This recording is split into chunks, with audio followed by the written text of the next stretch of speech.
करीना के साइज 0 की टशन आपको भी याद होगी। बेबो के करियर के लिए टर्निंग पॉइंट था वो टाइम जब उन्होंने अपनी फिगर को साइज 0 तक पहुंचा दिया।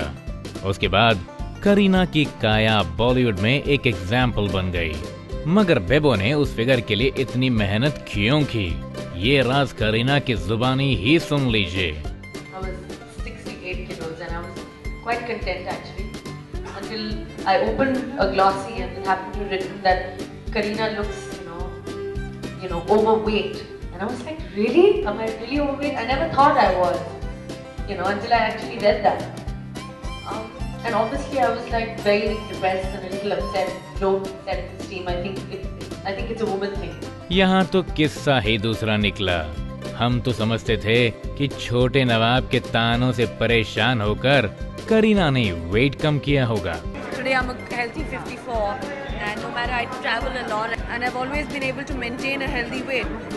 Of course a few kilos more now because it depends on the roles also that I do. Earlier my role required me to kind of lose a lot of weight. Now it's more about maintaining a healthy weight.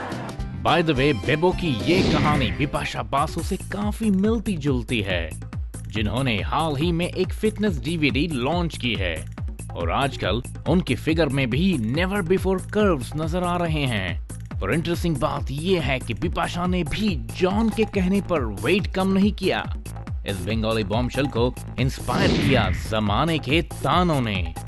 एक interview में बिपाशा ने ये accept भी किया है कि किसी paper ने जब उनकी फिगर को क्रिटिसाइज किया तो उन्हें एहसास हुआ कि वो चब्बी हैं और उनके बाद ही वो वेट कम करने के लिए सीरियस हुई। ये भी अजीब इत्तेफाक है ना, किसी वक्त में एक दूसरे की दुश्मन रही बिप्स और बेबो के वेट लूज करने की कहानी एक जैसी है ना? वजनदार स्टोरी।